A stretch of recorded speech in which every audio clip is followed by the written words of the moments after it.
This guy had nerve. He doesn't remember anything that happened last night, all the racist things he said, but he just pulled up at my house.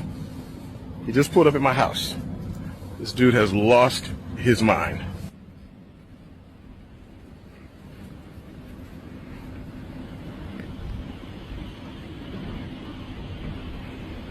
Thanking Wood PD for getting here so quickly. But yeah, this guy is off his rocker.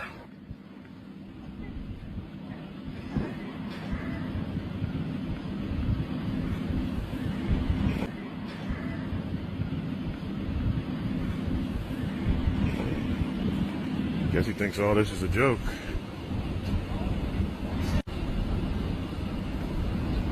All right, so this is a quick update, so let's just go over the information that we have.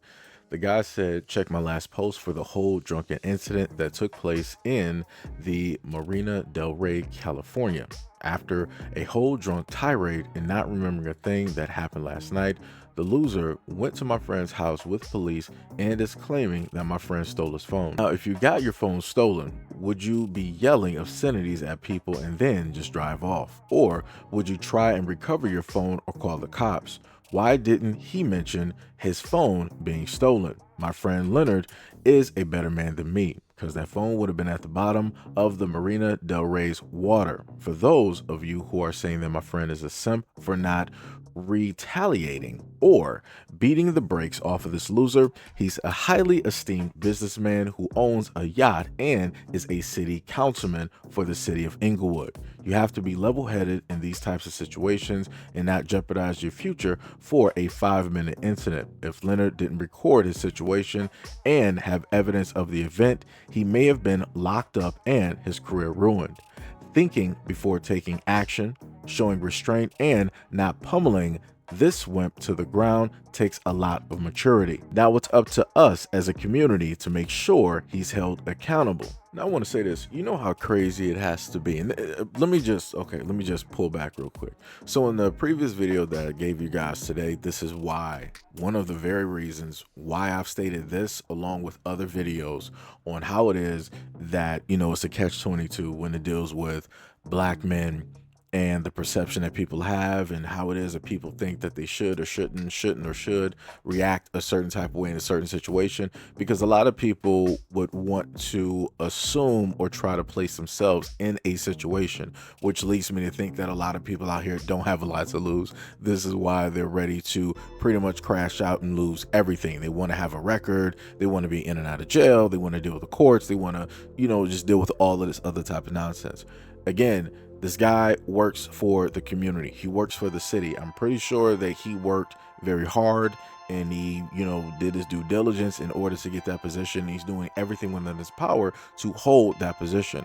If he were to have reacted the way that other, more than likely black men in the comment section wanted him to react, he would have lost everything. And would it have been worth it for him to be able to do that? How would he be able to assist or help out his community or be beneficial as a black man with a certain status, now that that status is gone because he bent the knee and listened to everybody else, when everybody else is not going to go out there and do the exact same thing?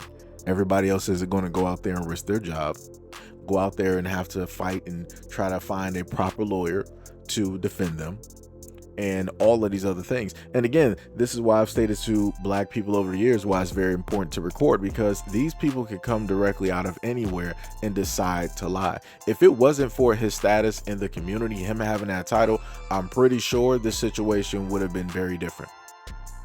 Let him have just been an ordinary black dude working the 9 to 5 and he had that white dude's phone. Let's see how the police would have reacted.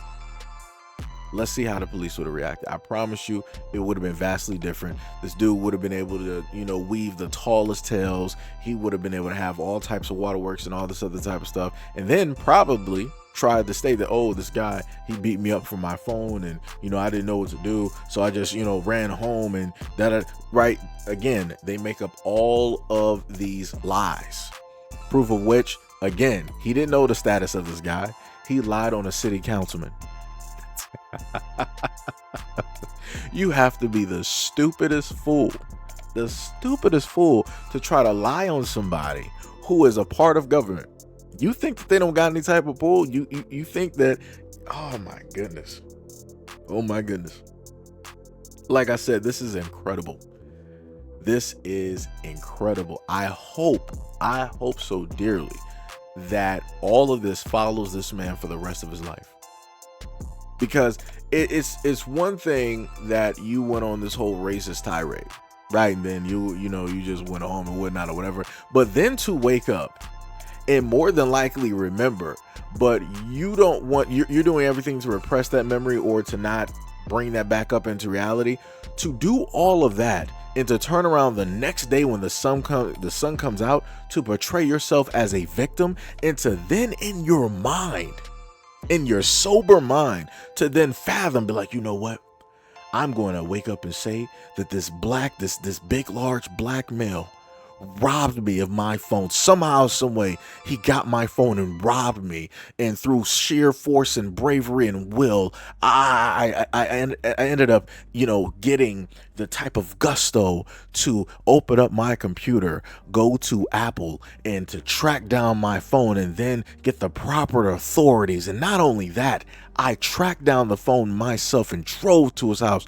to show this big black guy that I'm not afraid of him. And then on top of that, while being on the premises, as brave as I am, called the cops. Wow.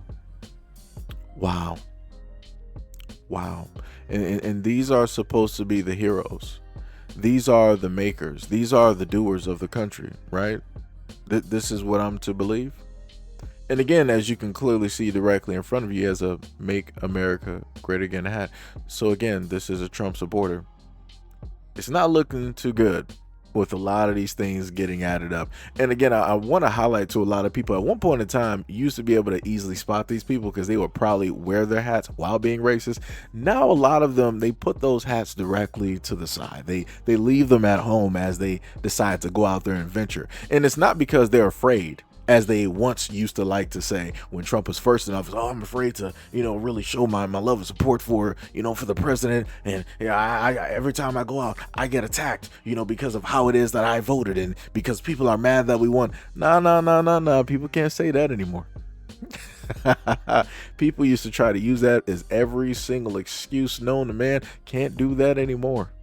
But because they left the hat at home, now they can freely be racist and go on these tirades and, not have it connected to their said political party, and it just magically just be a person acting belligerent, acting, under the influence, as people would like to say.